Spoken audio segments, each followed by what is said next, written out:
ಬೆಂಗಳೂರಿನಲ್ಲಿ ಇಷ್ಟು ದಿನಗಳ ಕಾಲ ಬೇರೆ ರಾಜ್ಯದಿಂದ ಆರಾಮಾಗಿ ಡ್ರಗ್ಸ್ ಸಪ್ಲೈ ಆಗ್ತಾ ಇತ್ತು ಅನ್ನುವಂತಹ ವಿಚಾರಗಳನ್ನ ನೋಡ್ತಾ ಇದ್ವಿ. ಆದ್ರೆ ವೆರಿ ಶಾಕಿಂಗ್ ವಿಚಾರ ಅಂತ ಅಂದ್ರೆ ಬೆಂಗಳೂರಲ್ಲೇ ಡ್ರಗ್ಸ್ ತಯಾರಾಗ್ತಾ ಇತ್ತು, ಅತಿ ದೊಡ್ಡ ಫ್ಯಾಕ್ಟರಿಗಳು ಇತ್ತು ಅಂತ. ಹಂಗಾಗಿ ಆ ಫ್ಯಾಕ್ಟರಿಗಳ ಮೇಲೆ ದಾಳಿ ಮಾಡಿದ್ರು. ಈ ಕೇಸ್ಗೆ ಸಂಬಂಧಪಟ್ಟಂತೆ ಮೇಜರ್ ಟ್ವಿಸ್ಟ್ ಸಿಗ್ತಾ ಇದೆ. ಗಡಿಯಲ್ಲೇ ಇದ್ದು ಬೆಂಗಳೂರಿನಲ್ಲಿ ಆಪರೇಟ್ ಮಾಡ್ತಿದ್ರ ಇದೆಲ್ಲವನ್ನ.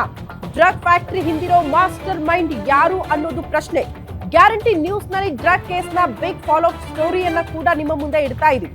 ಕೆಮಿಕಲ್ ಇಂಜಿನಿಯರ್ ನಿಂದಲೇ ಹೊರ ಬಿದ್ದಿದೆಯಂತೆ ನಶಾ ಸತ್ಯ. ಡ್ರಗ್ಸ್ ಸತ್ಯ ಬಾಯ್ಬಿಟ್ಟ ಬಂಧಿತ ಪ್ರಶಾಂತ್ ಯಲ್ಲಪ್ಪ ಪಾಟೀಲ್.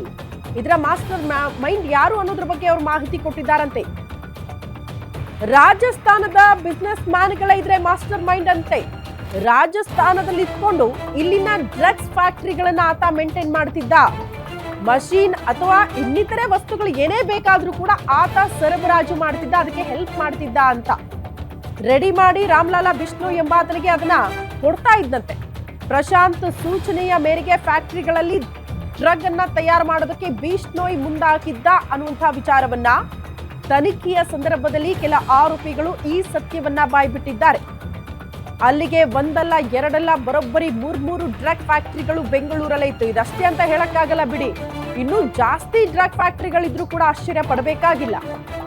ಎಲ್ಲಿಂದಲೋ ಸರಬರಾಜು ಆಗುತ್ತೆ, ಅದನ್ನ ಕಂಟ್ರೋಲ್ ಮಾಡಬೇಕು, ಇಡೀ ರಾಜ್ಯವನ್ನ ಡ್ರಗ್ಸ್ ಮುಕ್ತ ರಾಜ್ಯ ಮಾಡ್ತೀವಿ ಅಂತ ಹೇಳ್ತಾ ಇದ್ರು ರಾಜಕಾರಣಿಗಳು ಅಥವಾ ಪೊಲೀಸ್ ಇಲಾಖೆ.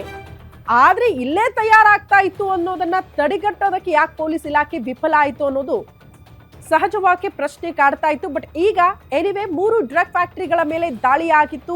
ಎಲ್ಲ ಡ್ರಗ್ಸ್ ಅನ್ನ ಕೂಡ ಸೀಸ್ ಮಾಡಿದ್ರು, ಆರೋಪಿಗಳನ್ನ ಪತ್ತೆ ಹಚ್ಚಿದ್ರು. ಕೆಲ ಆರೋಪಿಗಳ ಬಂಧನ ಕೂಡ ಈ ಪ್ರಕರಣದಲ್ಲಿ ಆಗಿದೆ.